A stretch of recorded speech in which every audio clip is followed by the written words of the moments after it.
Yeah, let's go with it. I know who I am. So the first bit is welcome and apologies. So we have a few people who Frances has said that she's attending the standing panel for education standards at the same time, so she can't unfortunately split herself in half. Sarah Wakefield is equally not coming, and Mary Lockwood has apologised as well. Anything else? No one else. Oh yeah, Alison is also not coming in because she's got a personal issue that she needs to deal with. Yeah, I think that's everybody. So the second item on the agenda is the minutes. Now, I wasn't here, so I cannot attest to the veracity of these minutes. So I'm just going to go through the pages, and you can just say yes or no if there's any issues. So, first page of the minutes, page 5 of the pack that we have. Everybody happy with that page? Yeah. Okay, and then page 6. Everybody happy there? Yeah. Yes. Okay, page 7. Page 8. Yeah. 9. And then 10 and 11. Now, I did find a problem with 11 because while it's talking about at the top, it says there were suggestions to contribute to the Somerset and Frank project. Now, I think that means and Frank. Yeah. So we need to. Yes, I can verify that. It's ANNE. Yes, thanks, Leonard. So other than that amendment, are we happy with these? Yes. Fantastic. So I was those. Okay. So item number 3 is public question time, and we don't have anybody. Then we have number 4 is Rona is going to talk to us about her worldview. Yes. Thank you for this opportunity, although I have been burdened by it for several days. Basically, when I was 12 years old, I was going to church with my sister, as we used to go every week. But on this occasion, we sang the hymn, "O Jesus, I have promised to serve thee to the end. Be thou forever near me, my master and my friend." And as we sang that hymn, it suddenly all made sense to me, all the things that I'd been experiencing before.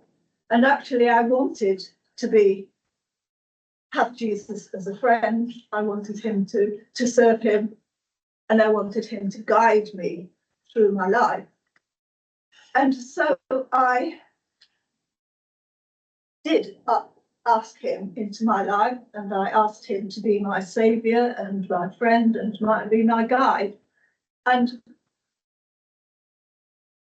life hadn't been always so very easy for me, because I didn't get on with my father due to the fact that he had been in the war since I was a baby to when I was 5, and came back, and it was very difficult to adjust to this person that suddenly turned up and he was your father, and what did that mean? So one of the areas of my faith that I've struggled with is recognizing God as a father. Hopefully I've gone through that now and can accept that the Heavenly Father is not at all like an earthly father. And I also had, although my father's dead now, I did have a better relationship as I grew older. But in everything that I do and my husband do, we try to have God as our guide. And so when David finished his PhD in chemistry, we prayed about what we should do next. And basically, it turned out there were 4 options. One day he came home and he said, "Look what I saw in the newspaper." And it was for a job in Malaysia as an associate professor at University of Malaya. neither of and so he said, I think I'll apply for that because it was in his field. And then there was another research job which he could have, which was continuing doing research into something I know nothing about, vesicular catalysis. And then, and there was another job from Shell, which was right up his street, and a fourth one from BP. We were praying about this, and then we were going on holiday, and so we prayed, Lord, well, just close doors that we should know quite clearly which job you want us to do. And when we came back from holiday, there were letters on the mat. One job was refusal, which he didn't get. One was to say Margaret Thatcher had closed, although he knew he was the first person in going for this BP job. It was just to inform him very sadly that Margaret Thatcher had withdrawn from the funding for that job. That then the University of Malaya, yes, we would like to offer you a full professorship, lectureship. And then there was this chemistry job, fellowship at the UMIST. But before he'd gone on holiday, David had told his supervisor, offer it to somebody else, because I would take the BP job. It was such a certainty, which very much closed down. Anyway, so that was when he went straight to university to check about this research post. He said, I'm really sorry, David, and I know what's happened about the BP job, but somebody else has accepted it.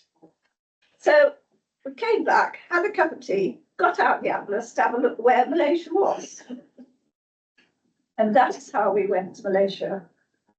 God clearly, as in our view, closed every door he could possibly close and left only one alternative. Well, David said it's only for 3 years we can do that. So we went. I remember having coffee with a friend who'd also come only for 3 years. And this was when we were in about our 50th year. And thought, it doesn't really make sense now when we say we're only here for 3 years. All our children were born in Malaysia, and so they qualified for going to Malay medium schools. And so they, from going to school, went to Malay medium school. And while we were there, we worked with the church, and we had lots of friends, and we really lived a life which was integrated with local people rather than expat. We were not expatriate community, but we were really integrated, so much so that on one occasion, I heard my daughter talking to somebody in English who was Indian, and my lovely daughter had a lovely Indian accent. But if you heard her with a Chinese, she would just adapt, and she had probably got 4 different languages of English. She was really good. Then we came back when, so that was at the end of that 17 years, David was feeling very much that he was torn between working with the church and working in the chemistry department, because he was a person who does his best in both, and it was very difficult to do your best in your job, best in your church, best in your home. And so he really felt that he would like to come back to England and retrain. So we did come back, and we came back when it was, amazingly, it didn't disturb anybody's education. And my daughter, I brought them back early because my daughter was going into secondary school. We did pray a lot about her going to secondary school in English, because Prior to that, she'd been in Malay medium school all the time and learned English only as you would learn French. So after a sort of about 3 weeks, I arranged to go into the secondary school and try and explain what had some of the problems she was having. I knew she was having problems because she didn't know what anybody was. Teachers didn't say this is for so many, didn't give clear enough explanations for somebody who didn't know how to write, do creative writing, for somebody who was, and I was concerned because she was still doing her maths in Malay. So I went into the secondary school, and that was really quite interesting for me because they were listening to me speaking, but not hearing what I was saying. And eventually the maths teacher told me that nobody could be doing their maths in a different language and him not know. So I thought, well, I can't get through to him. But I discovered I couldn't get through to the English teacher either. And I was saying that she had come from a Malay medium background. And he couldn't understand. And still, he said, well, I was disappointed by her creative work last week. Did you see it? So I said, oh, yes, I did. He said, what did you think? I said, oh, chin-chai, bo-chai. And he said, you said what? I said, and then I realized I had repeated this terrible phrase of Chinese, which actually means, that's such rubbish, let's put it in the bin. So after I'd translated this for him, he then said to me, are you saying that she's never been educated in English? I said, yes. I said, are you saying that she's only learned things as French? I said, yes. And then we had the same conversation that we just had with him hearing what I was saying. There were, in many ways, I know that this may not sound like a faith thing to you, but it was a faith thing for us because we really believed, and she really believed, that God was in every part of our life. He was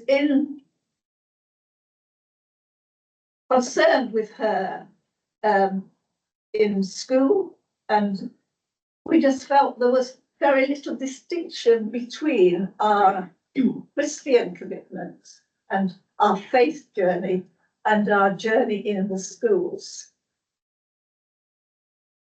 And it was very hard to see some of the difficulties that the children faced because they had come from a different background, and how intolerant some of the kids were to children who they called my son Malaya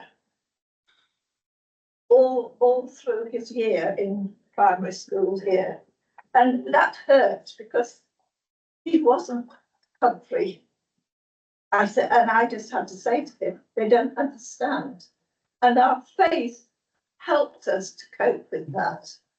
We were only staying in England for a year when my husband was on leave, and then we went back and we finished the 17 years. But it was heartrending to leave a country that had become more our country than England was. And to be able to live in a country where,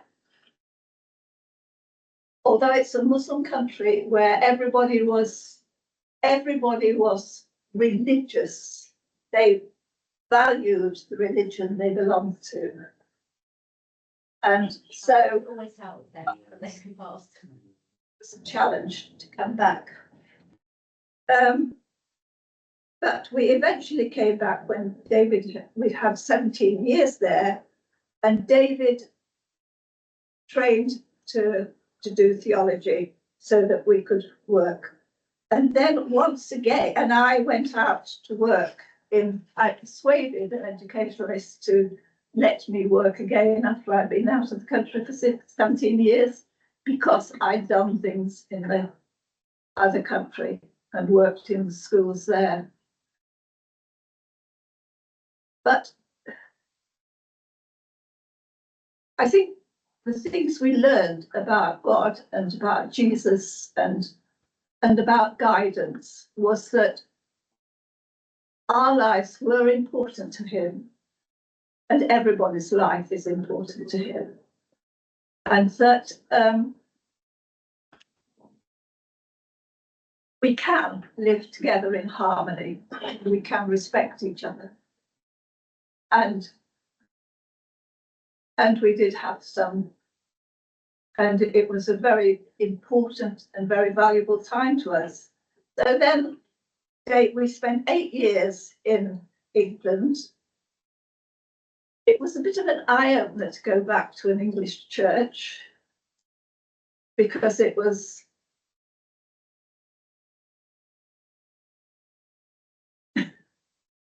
very private and very undemonstrative. And yeah, was, and so private that, you know, we could have been there for the whole 8 years, and we could have just sat in pews and done nothing. But we did get involved in the local church, and we did know that some of the things that we'd done would probably change as soon as we left, because we were tolerated rather than integrated into the culture of the church. The next big decision was where to go back. And of course, the big decision was we were leaving our children behind. One had now finished university, one was at university, and the other was just starting university.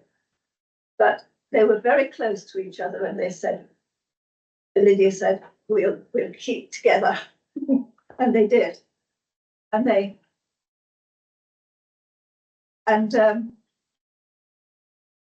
We were faced again with, what did David do now he'd trained for and where did he work? And we again prayed about this very much. What should we do? And David was praying, we'll go anywhere, Lord.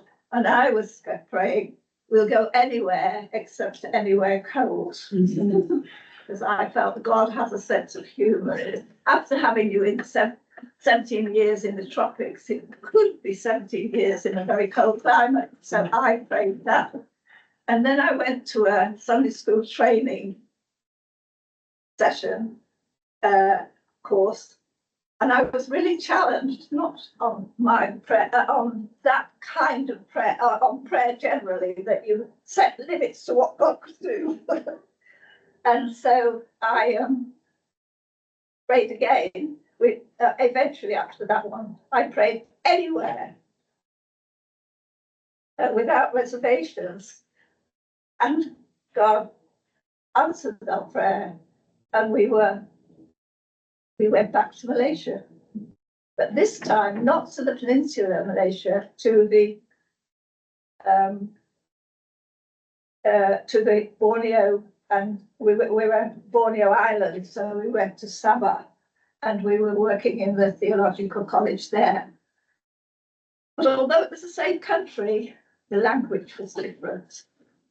In West Malaysia, everybody had spoken English, but with their own languages. But in Sabah, they spoke Malay.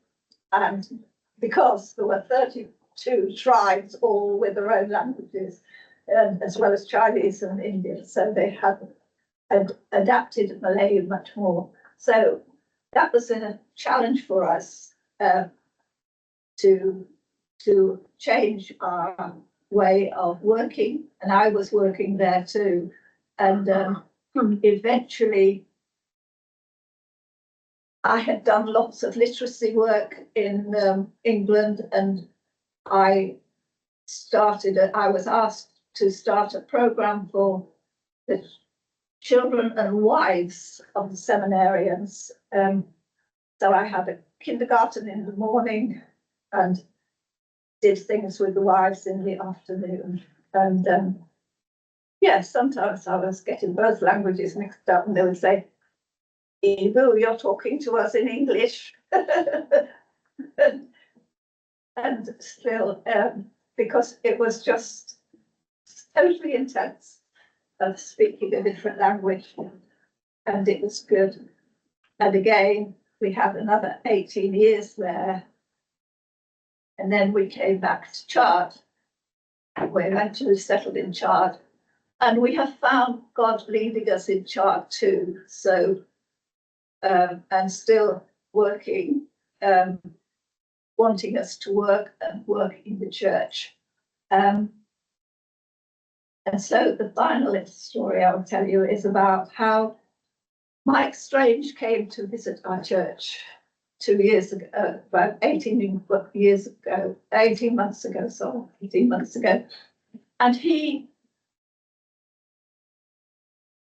knew he was giving up coming to SACRE, and he prayed that somebody would come up to him afterwards and say, I used to be an RE teacher and specialist. So, and after the meeting, I was talking to him about what he was doing and stuff, and then I said to him, I used to be an RE teacher. And he said, "Oh, brother," he said,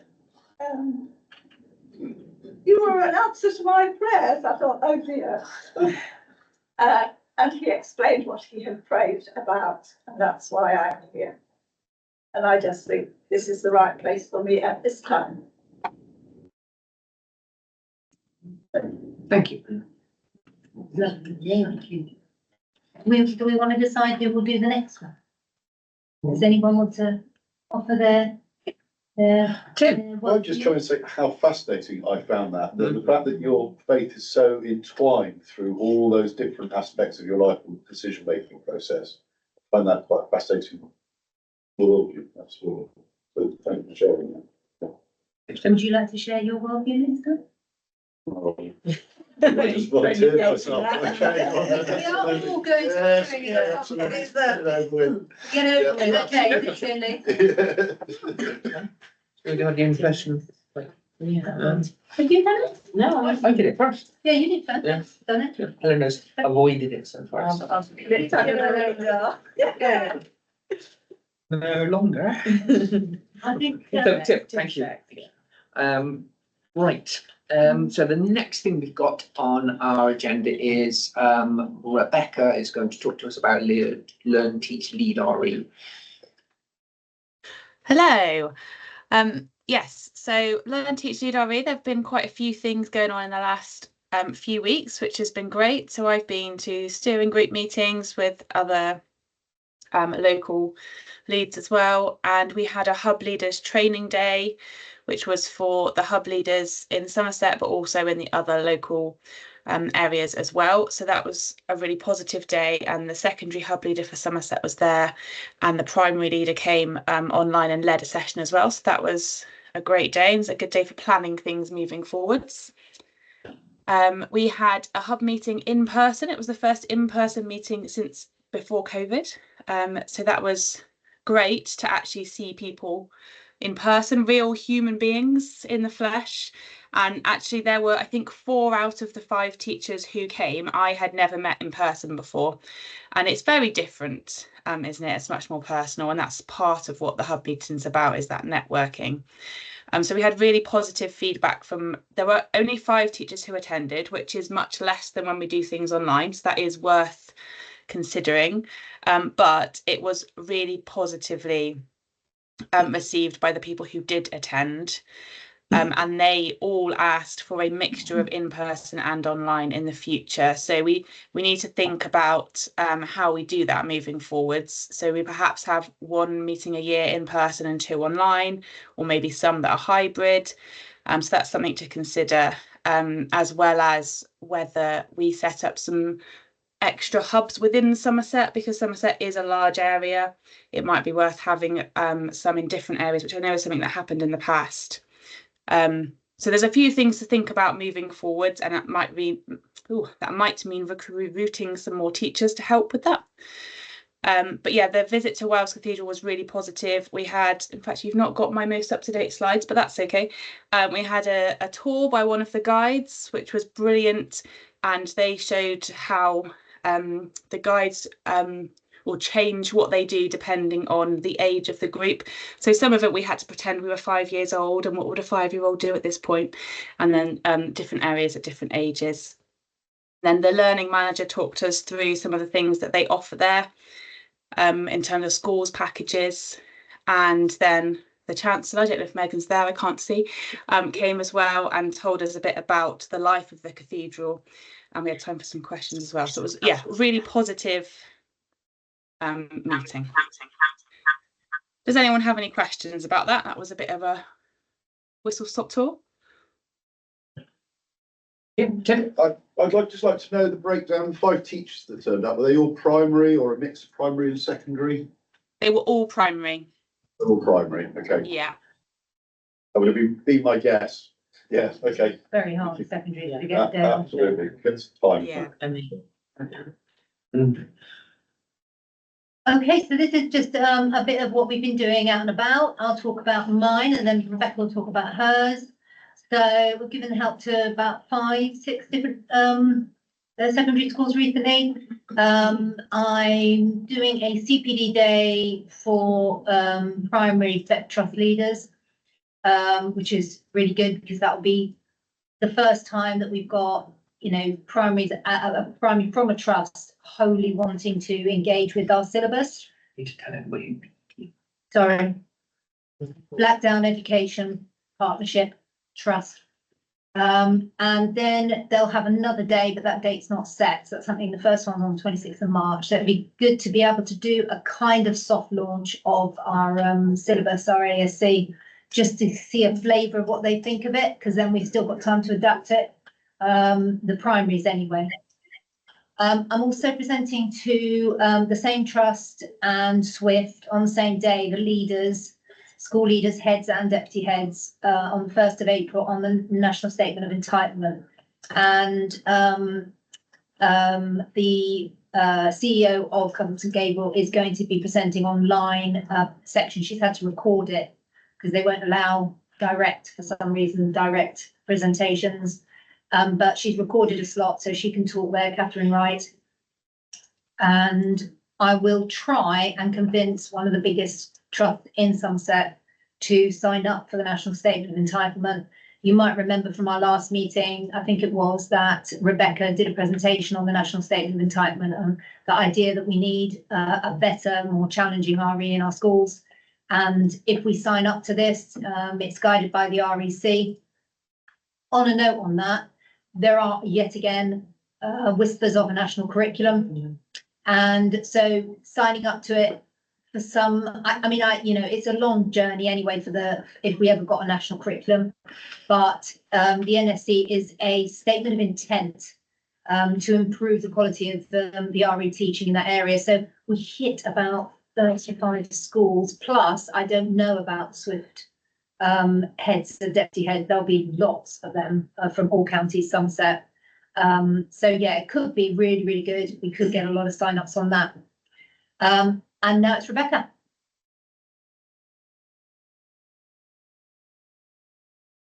Yeah, so I ran a staff meeting in a primary school a few weeks ago, which was a kind of an introduction to religion and worldviews approach to teaching RE. So that was really useful in terms of seeing what they were currently doing and talking about how they could move that forwards, and then thinking about what they wanted from a new agreed syllabus as well. Spring newsletter has gone out a few weeks ago, can't remember when. And I also went to, I know some of you there did as well, the Southwest SACRE conference, which again was a very positive conference. Okay, so now for the ASC update. We have been working really hard, Rebecca and I. We are nearly there in that kind of first draft mode. We presented a first draft to the ASC, to the conference, to the people, and we talked through all of that. We've had feedback back, and we've adapted it based on that feedback. So if you like, we're on the second draft of the exemplar. So there's I'm going to explain a bit more about that in a minute when I can show you the different sections of the agreed syllabus. And I'll talk to you a bit about the volunteer planners who are going to be doing units of work on the locality element. And I'll show you the timeline, which is a bit flexible because we are hoping to know when we can ratify it. So we're working towards June anyway.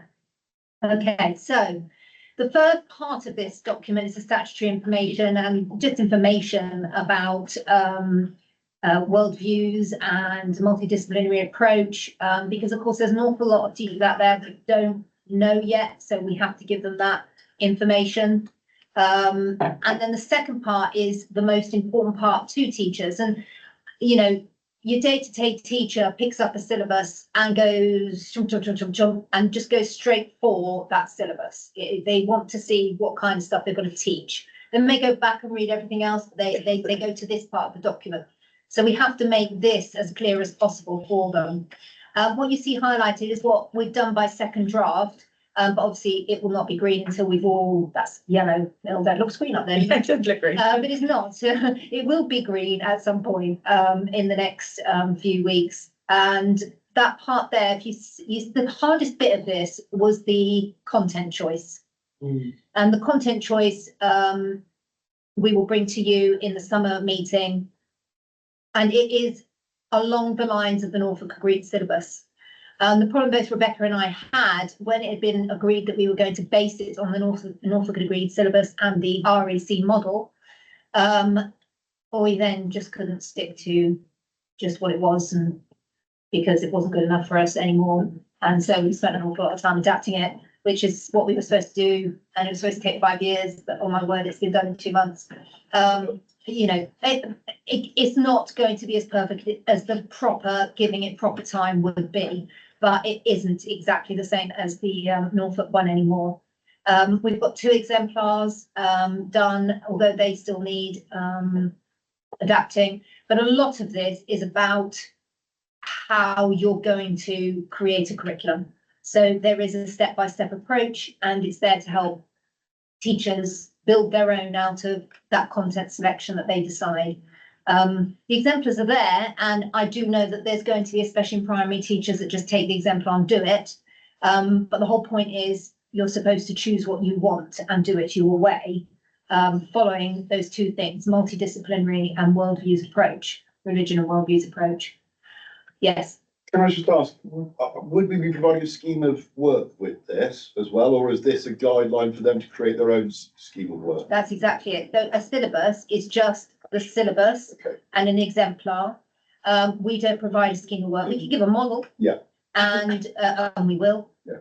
But what we are planning, what our planners are being paid for, is to plan units in the locality element, because that's something that I don't think has ever been done before. I don't think in the nation that it's been done yet, that we are doing a locality element like a history department, like the history curriculum asks for. So they've all got different units that they're planning. We're really strong about how that is to be presented, how to be created, the step-by-step approach, which they're going through now. And I'll tell you a bit more about that in a sec. That is what they'll get. Just a quick follow-up on that. Just came to me earlier. We've got an issue in Somerset with a lot of academies becoming multi-academy trusts. And there's a good example near me of one where the trust is completely outside of Somerset. They only now have 1 school in Somerset. So I'm just wondering how the curriculum is going to apply to those multi-academy trusts that tend to share one particular scheme of work or curriculum. Absolutely. I mean, they should follow the agreed syllabus, Right. but many don't. And I'm not even talking trusts, I'm talking schools. Yeah, that's So, you know, the whole point is, if we can make a better agreed syllabus, people will want to follow it. That's the hope. And I think, you know, if we are very clever and help teachers to upskill into this multidisciplinary approach, Yeah. then when they see the challenge and they see the improvement in their own schools, they're going to want to adopt it even more. But we have to give them a framework. We have to give them an example, really good, solid examples, and we'll be giving them, I think it's 9 really good, solid examples. Because the other thing is, if I said to anyone, "Oh, you've got to add a locality element," what does that mean? Do I just do a unit on my local churches? Well, no, because we want to know what Christianity or perhaps paganism was, you know, whatever, the different strands of what has been in our history for the Summer people. So it's based around Summer people. So you've got things like, what did the Summer people think about existence? Or go on, tell me again, question. The part that Wells Cathedral played in the transatlantic state. Yeah, so they're much more in depth than just your local church. They're about Somerset, and they should be. So our planners are spending an awful lot of time researching and ensuring that they've got a really deep curriculum. That is the hope that that's what we'll be producing. Now, they don't have to finish by June. What has to be finished by June is the syllabus. So our job has to be finished by June, theirs doesn't. That is something for when we start presenting the syllabus to teachers. Well, I think that sounds absolutely brilliant. I think that commonality of everybody, as an ex-history teacher, one of the things I've always thought is we tend to find that project that links all those different schools. So you can be 10, 20 years later and come across somebody from your local area, and there is some commonality. And I think that makes a much more cohesive, and to do that in this particular forum, I think is even more valuable. So I absolutely think it's brilliant. But how do you entice those people that aren't necessarily have a Somerset view into trying to take that? And I really like the approach. I think you just make it a really good resource. Yeah, so, no, absolutely. If you give really good resources and really good training. Yeah. And both myself and Rebecca work at national level, so we're known names now. So teachers will want to engage in that. Yeah. Well, I hope so. Anyway. Here we go. Last one, additional guidance is the third part of it, which is those extra things, as you can see there. So that's what you can see. You can see where we are at. And where it's white, it doesn't mean it hasn't been started. It means that it's not, you know, past the first draft, really. The step 5 is the biggest part, and that's our assessment and progress. And of course, all of the other steps may change once we've done that. And we yet to decide how we are going to do that, whether we're following an RAC model or whether we are creating our own. But that's our next stage in the ASC.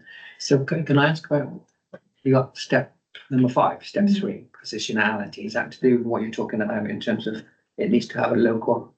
No, so that's so Ofsted talks about the three columns of knowledge, if you like. So you've got your substantive, your ways of knowing, and your positionality. And that positionality is where do I stand? So in old speak, that would have been learn from. Okay. But it's not the same as learn from. So this is not, positionality is not do I agree with something or don't. Positionality is what's my worldview. Just like Rona's told us her worldview today. She's looking at the world through her lenses. And they're not just Christian. They've been developed by her travels and her family and all of that. So she has a position. But then when she's given new information, her position changes. It either enriches her faith or it questions her faith. That kind of thing. Now, you can't assess a positionality. And then the other thing, of course, is a teacher's positionality, which is really important. What bias is. Eleanor here will tell you, my bias is huge in my curriculum. Yeah, so, you know, it's a pure feminist diatribe.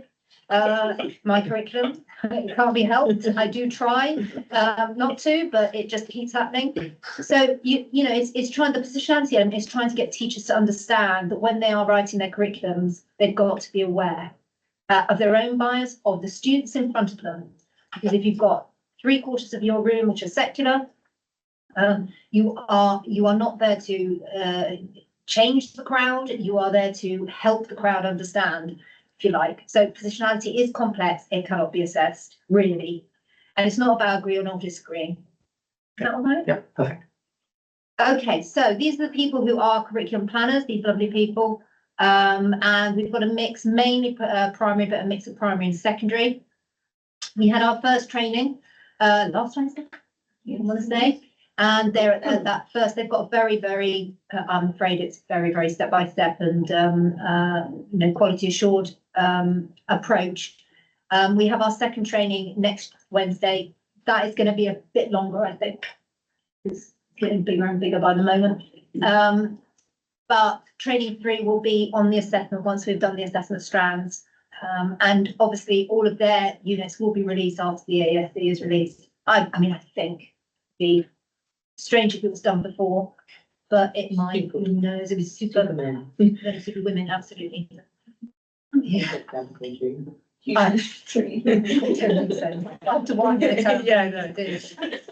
Okay, so that's that timeline. If you have a look here, it's gone too far, sorry, it's not at the same time. So our short-term plan is done. Our medium-term plan is the first is half done, the assessment's got to be done by April. And then the long-term plan, as you can see, is there June and autumn for the lesson resources. So that's the ASC. We're all working really hard to make this really challenging and a fantastic agreed syllabus this time. Oh, hello. Someone wave. Oh, there you go. Okay, and so this next item, the last item for me, is about what SACRE members in this room would like to see. Now, in our next couple of SACRE meetings, I think they're going to be very full of myself and Rebecca explaining and discussing the agreed syllabus. It's going to take some time, and you guys have got to read through the documents. So I think the next couple of meetings are going to be quite heavy on that. After that, after it's been ratified, it really is a thought about what we want to see at these meetings that myself and Rebecca can offer. So we are your RE specialists. We give you updates each time. Would you be interested in further training or news from schools? Just ideas of what you would like to see in your meetings is basically the question here. The reason we brought this up is because when Lee, myself and Neil were doing the planning of the agenda, it was like, okay, there's 5 things on this agenda, that's not going to take long, which is great. I mean, I'm not going to argue with that. I have to leave at 3:30 today, but, I'm not going to argue, but what would you like to see? I think it's good to have the national picture and the direction of RE generally, because obviously you get reports and reports over, you get the Ofsted reports. Because if you know what isn't working generally, you can start to work on all the things we can do as individuals, as a collective, to help do something about it. Yeah, absolutely. Okay. Yeah, so that's a really good idea. Some more national input. Both Rebecca and I can do that. And just to feedback, I mean, I find this curriculum, and from what we are understanding about it, to be really exciting from my perspective. So I actually quite enjoy coming here and getting those updates. And when I was first put on to SACRE, it was what were my expectations that we were doing. And actually on its own, just this probably beats the basic expectations I had. I think one of the things I think that we could be involved a little bit more is some outreach work, but I think you need a curriculum, I think, to start with, to anchor yourself in that. Yeah. So I think there are bits of work that will naturally sort of spring up from the journey that we're on. Yeah. And I think we need to be ready to embrace them.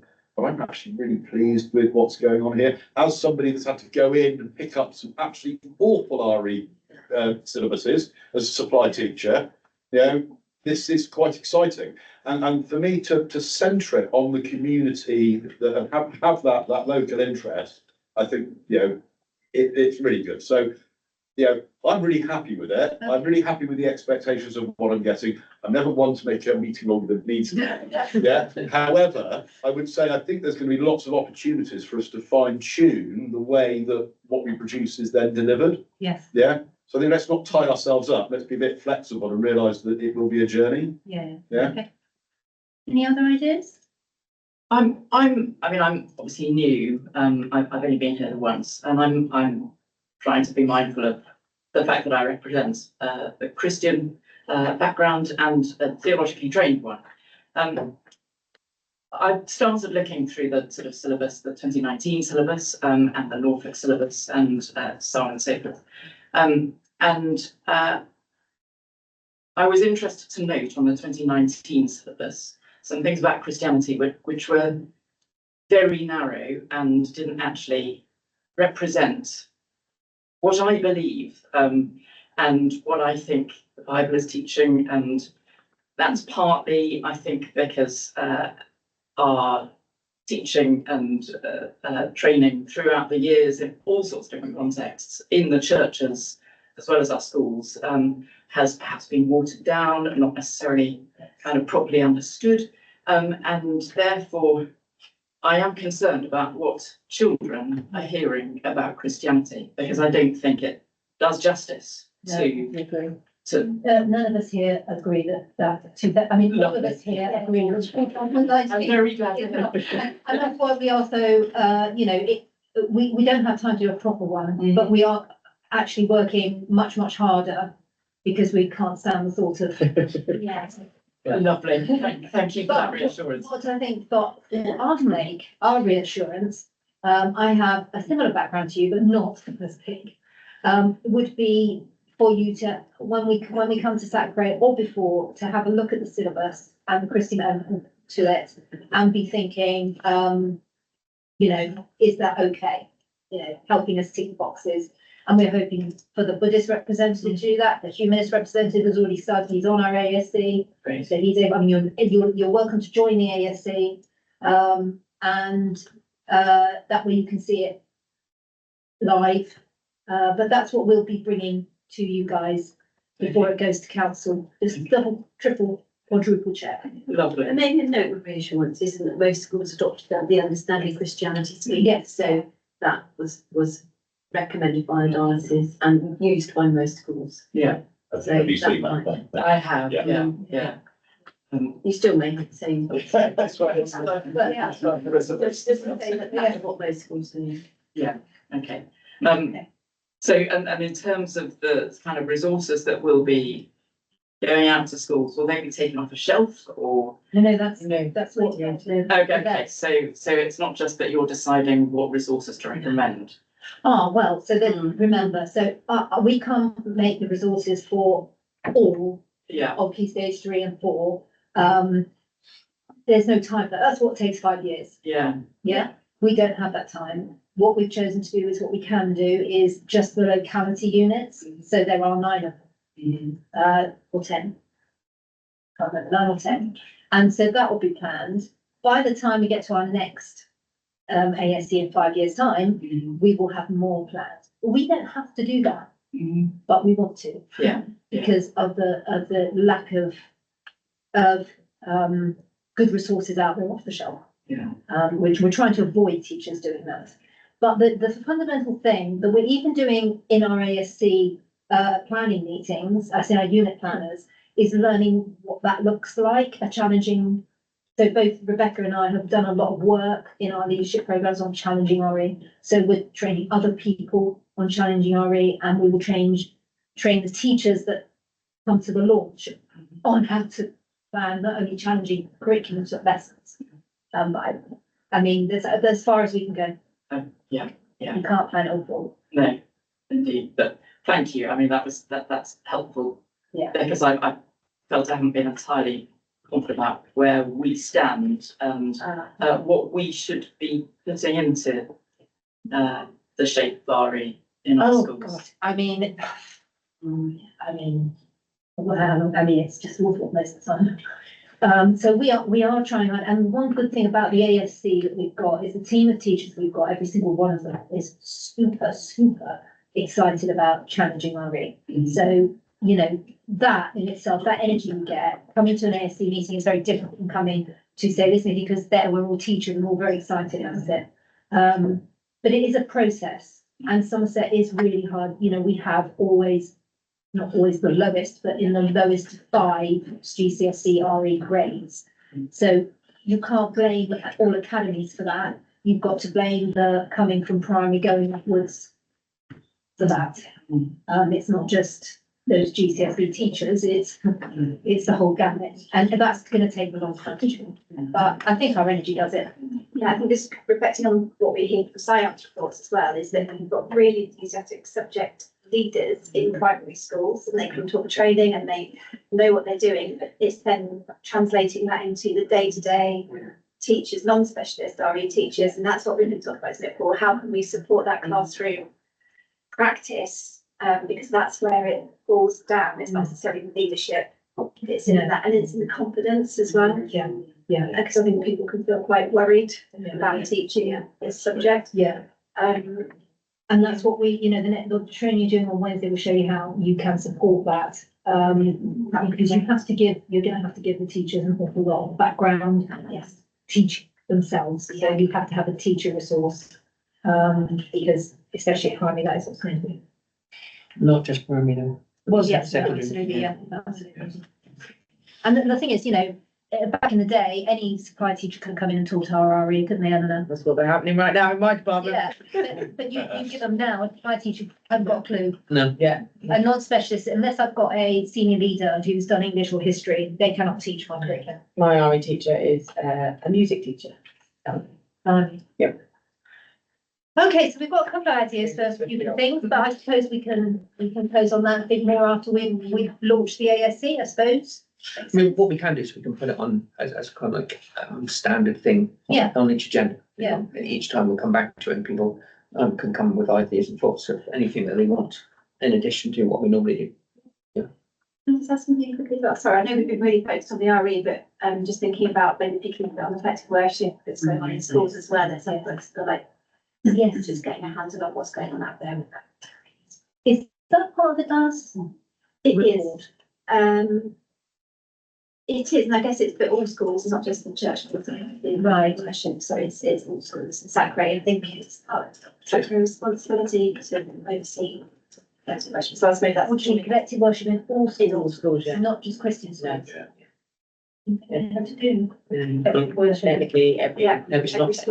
every school should be, have some kind of. It's supposed to be a daily act, but in there risk. No, but not in an academy, so you don't have to follow.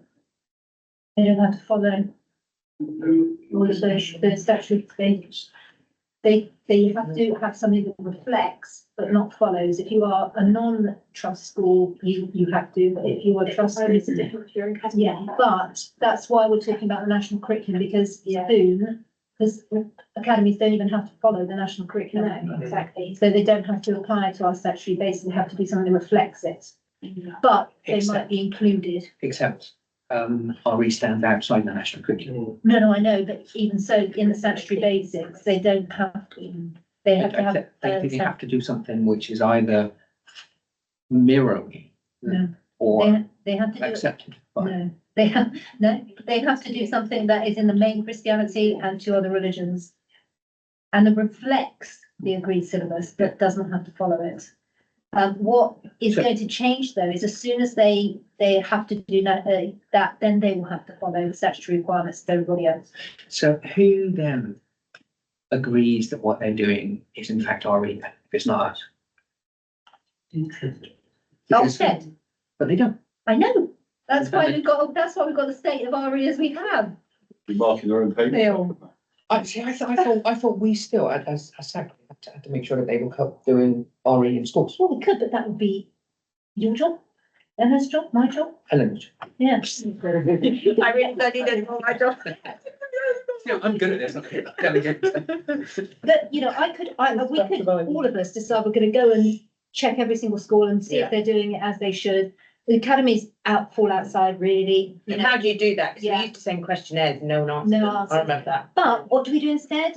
You get the RE advisor to stand up in front of as many RE leaders as you possibly can and tell them and remind them about the statutory requirements, remind them about the hours they're supposed to be teaching, which is what I'm going to be doing on the 1st of April. And I will try and cover the whole of the West Country that hasn't been covered when it comes to senior leaders by other national RE people. As we can't bully them in, but we can inform them, remind them. May I ask a question? Yeah, of course you can. Do you and Rebecca have any in with any of the skits or training teachers, can we get the teachers? I am a to the same? SWIFT subject facilitator, so I do the SWIFT for RE teachers. Okay. I've only got 2 at the moment. What, two? That's 2 more than 0, come on, 2 RE teachers, training. yeah, Okay. in this part of the whole of Somerset, except if you, Bristol. Yes, I have a question about collective worship, because I think over my years, I must have taught in, including supply, probably hundreds of secondary schools. I can only think of 2 or 3 out of all those 100 that have done any act of collective worship at all whilst I've been. And they are probably, that's what we were saying, and they're probably, schools of religious denomination. They where are actually, when I think about it. And I think- non-denominational won't, they just won't if they're a secular school. Now, what we do at my school, which I've pushed, is not collective worship, there's assemblies where I'm doing, because we are, you know, we don't, and you know, you never talk about a religion being right, but you can inform about that religion, you can explain why these things are important. And that's how it's not collective worship, but it's about the celebrations that different religions have. Yeah, I've seen some academy trusts do a self-reflection Yeah, there's loads of different things. piece. Yeah. But Yeah. not everyone. I mean, we, you know, I absolutely agree with you, you know, it'd be good to see that picture, and I thought we did that with the diocesan report, or, Well, that's just our church. That's only that's church just the schools. church schools. When it comes to non-church, schools, I don't know any, I wouldn't be able to see, but we could do a bigger. Well, bigger did- thing. did It's interesting Yeah. to know, I think. Yeah, It did used to be part of our questionnaire, but Yeah.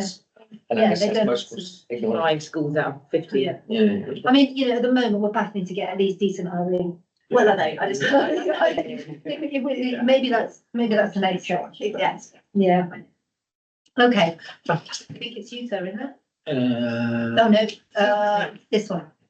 Right, okay, so, we don't actually have our next meeting organised, because the council haven't got their diaries sorted yet, so we haven't quite got that on. We do usually have one in June, and I just looked on my diary there, and we've got the 11th and the 18th in the middle of June on Wednesdays. I know this is like 3 months away, but I was thinking one of those would be a good one to pencil in, if any, you know, whichever one suits most people. 18th is the day after the A-level, I think. Is it? Yeah.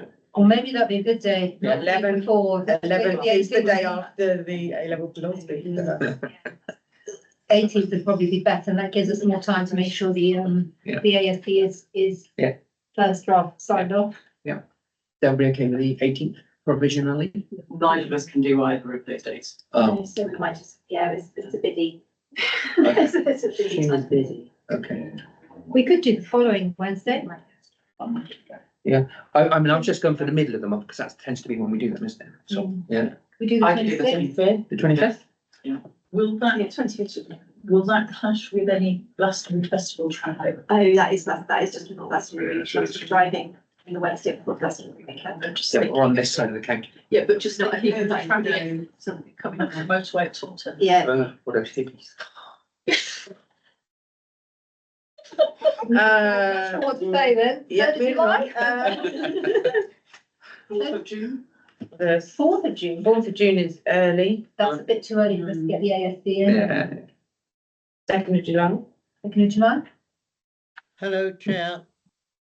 Oh, sorry. Oh, sorry. Hello, sorry, Leonard. Yeah, sorry about this. With apologies. I only got a relevant email about this matter late this morning, so I couldn't let you know about AOB. But if you've got a minute or two, I'd like to mention something which I can then follow up subsequently with emails. Okay. Basically, I've been involved with an organisation called Solutions, Not Sides. I trained the current managing director on conflict resolution, and it deals with specifically trying to find practical problems, dealing with practical problems with the Israeli and Palestinian situation. And I've worked there several times over the years. They've started bringing across to the UK and bringing them into schools, an Israeli representative and a Palestinian representative, mainly from younger people, either students or university people, who are trying to show that there is a better way to live together and that they're interested more interested in finding that way, and they introduced the situation from both sides to schools. Now, this particular organisation is already very successful and has a big program of schools across the UK. Sharon, who is the managing director, sent me an email saying that she's going to visit Bristol with two representatives on Friday, 2 weeks Friday, and she's got a gap. Does anybody in Somerset want to have them to come and talk to your students? This is non-partisan. I can tell you that it's a very serious organisation, and I have worked with them over the years, and I support them because I believe in their aims. So if you like, I'll send an email via you, Neil, and or by the current secretary, who I haven't got my name in front of me, to circulate to the schools involved. I've already advised Sharon that it's a bit short notice, and if they can't do it for this in 2 weeks' time, then perhaps they can think of another visit that they would like to the representatives of the Israeli Palestinian to come and talk to them. As they do with other schools. They've got a very organised programme. They're supported by the government in other ways and by other organisations. And I can let you have their website, and you can see that they've done a report for the autumn, which is very impressive. I don't know how many schools they've seen so far. So if you would like me to do that, I'll get the email sent to you in the next 24 hours. Yes, please, Leonard, that'd be lovely. Yes. Can I just add? Leonard, they're great organisation, absolutely fantastic. I agree. And I think, I don't know, Rebecca, do we still have that list of all the RE teachers that we send the newsletter out to? Would it be possible if you sent it to Rebecca, Leonard, that we could send it that way? Because Lee doesn't have all those email addresses. Okay, if you send me, let me have Rebecca's email address. Send it now. Okay. Thank you, Leonard. Thanks very much for that. Right, so I don't think we've got a date. we haven't got a date. No. Right, so June. I mean, June is the when we usually have it. It's every 3 months. So we've got this one in March. We've got to have one in June, really. Now. Not the 2nd of July. It's just pushing it that week later. No, don't like it. It's practically June. It's pretending to be June. It's the second day. We'll do the 2nd of July. Can people? That's a very good point. Can people do the 2nd of July? Yeah. Haven't booked any holiday yet. God, we can all do the 2nd of July. Okay. I'm starting to wind down by then. I'm no longer being a teacher by that point. Overruled the. Game time, come on. Oh, hallelujah, I can just do that. That will teach you the way we answer. Yeah, I know. Right, so Leonard, the only other thing is that you sent me the email about the Anne Frank the request for money that was discussed last meeting. Yes. Now, thank you very much for doing that, but because Alison's not here, what I was planning on doing is bumping it along to the next meeting to discuss. Is that okay with you? Oh, yes, the need is ongoing. So yes, that'll be fine, Neil. Thank you very much. Thank you, Alex. Thank you. Right, so we'll do that next time. Right. So other than that, I don't think we have anything else that needs to be discussed unless anybody else has any other business. No. Okay, so I think that we're going to finish at 3:05. That is a record. Well, that's pretty good. Yeah, I'm really on this too. Don't talk unless you have to. I managed to bring an audit meeting in